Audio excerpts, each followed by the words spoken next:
when you had about 2 weeks left in camp, usually used to let you work the radio in a home area. Well, we were hurting for some people on there. We had one fellow that there was 2 weeks left to go. He went out on a mission with us. He had a wife and 2 kids at home.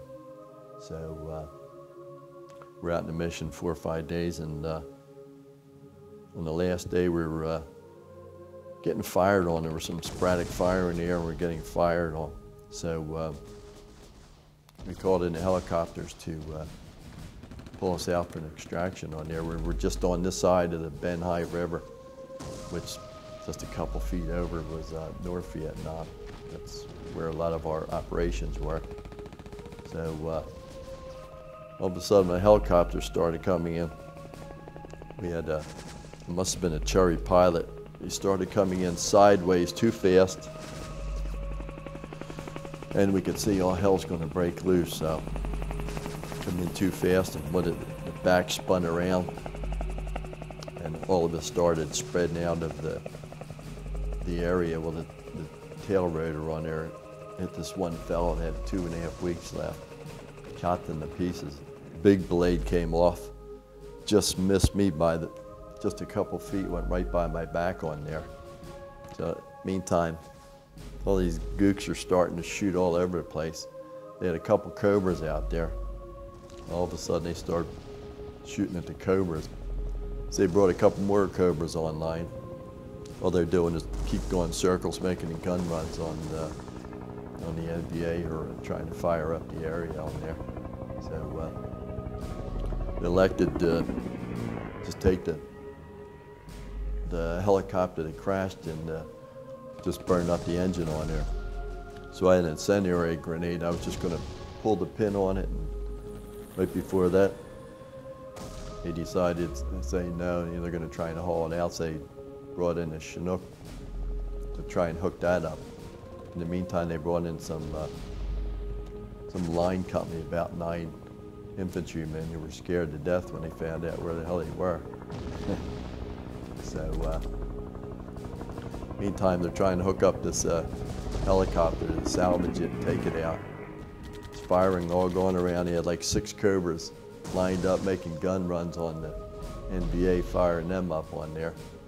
So we got the guy who was on our team, his body, we loaded on another helicopter that came down.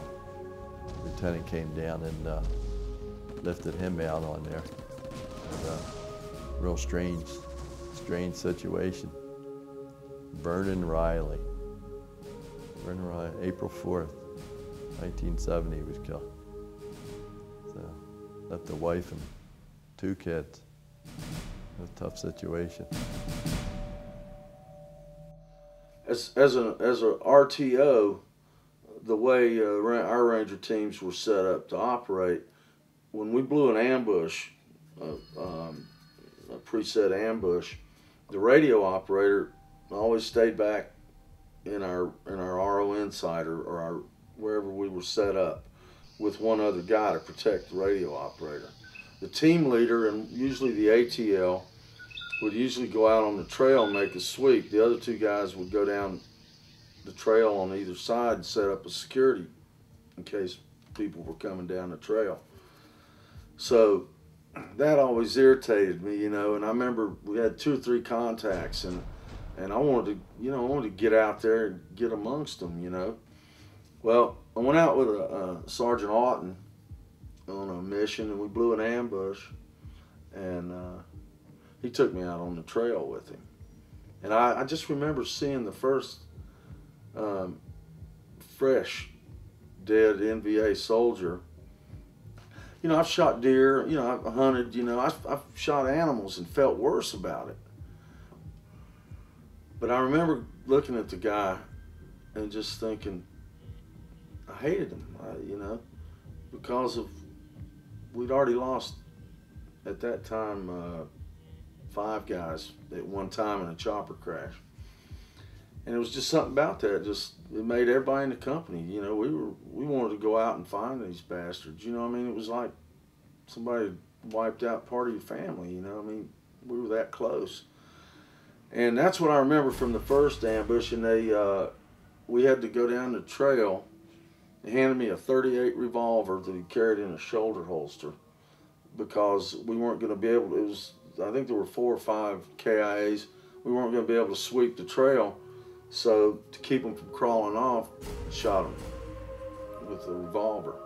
We went right into the DMZ and were inserted, and we walked across the stream, and Rodney Mills was a team leader of that team. I had asked to go out on Sergeant Bishop's team. He was the one who blew that ambush that got 14 confirmed KIA. But at that time, he wasn't in the company. He had left to go someplace, and Rodney Mills was his assistant team leader. He took the team out. So, you know, so not only did they put me in the field, but they put me on a team I wanted too. That was Killer Team 1-1. And so when we crossed that stream, Rodney Mills had been in that area on a previous mission and had known that there was heavy activity right in that area. So that's where he wanted to be inserted. He went right for that trail, and the tracks on the trail showed that it was heavily used. And we set up the ambush right after we crossed the stream. And we spent the night there. We set our claymore mines out on the trail for the kill zone. And real early the next morning, while we were still sleeping, we were awakened by the one team member that was on guard, and we quietly woke everybody up on the team, and you could hear the NVA soldiers crossing the stream. They were talking and making noise in the water as they crossed. And when they walked into the kill zone, the team leader Rodney Mills fired the claymore mines. But I think he had them set a little bit too low, and it like blew their legs out from under, but it didn't kill them. And so we were firing at them, and one of them threw a Chi-Com grenade at us, and we were throwing grenades back at them. And one of them went off so close to us that I was up on one knee firing my M16, and a piece of shrapnel hit me right across my knee, and like just scratched it. But it hit one of the team members in the head. And so he was disabled, and then after everything stopped, the assistant team leader Ron Biegert, who was later killed, and me, I asked to go out and check the bodies. So the two of us went out. One of them had crawled into a bunker, and another one was still alive and trying to get up. He still had his AK-47 in his hands. And I told Biegert that this one's getting up here, and he said, fire him up. And I shot him. And then Biegert threw a concussion grenade into the bunker. And the NVA soldier came out of the bunker, and Rodney Mills shot him.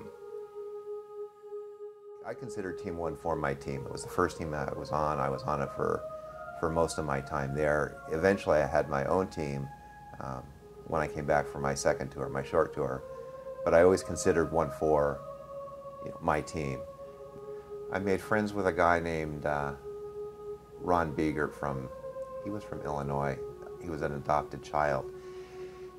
He and I kind of hung together. Our team's missions sort of coincided, which is to say we were back in the rear at the same time, which was kind of unusual. You could go for months without seeing another guy just because somebody was recovering from a wound, somebody was on R&R, somebody was out in the field. So you could go a long time. So I became a good friend of Ron's. He and I, one time, decided we were going to get Mohawk haircuts. So we went up to the barber shop. The Vietnamese barber had no idea what we wanted. We tried to show him with our hands. Eventually he got the idea. So we go back to the company in Mohawks. The CO, Captain Ferguson, wasn't real pleased. Apparently we had an IG inspection the next morning. So Ferguson sent us back up to the barbershop. We got our heads shaved off. Big joke in the company for a long time, sunburned heads. Ron took umbrage at some of this. He didn't suffer fools lightly and felt he needed to defend himself. Shortly after that, Ron was on a mission. They made contact and he was shot at least twice, once in the side and once in the armpit. When we heard, you know, when a team gets in contact, guys will gather over at the TOC and listen on the radio to the exchange between Pop Company, the CO or the XO, the medevac pilots, the gunship pilots, the team on the ground, you know, hover around the radios to see what's going on. When we heard that they were coming into the 18th Surgical Hospital, a lot of guys decided they were going to hop in a deuce nav, go up and meet the chopper as it came in. Captain Ferguson said, no, you're not doing that. We didn't listen to him. We took the deuce nav anyway. The defining moment for me in Vietnam, and remember, Ron is my best buddy at this time. We did things together every time we were back in the rear. They brought him off the helicopter, off the medevac, on a stretcher. 2 or 3 guys, you know, trying to work on him. As he's going into the operating room, they're trying to cut off his pants leg so they can check the rest of his body for wounds. And my last image of Ron was him lifting his leg, trying to help the medics cut off his pants so they can check him.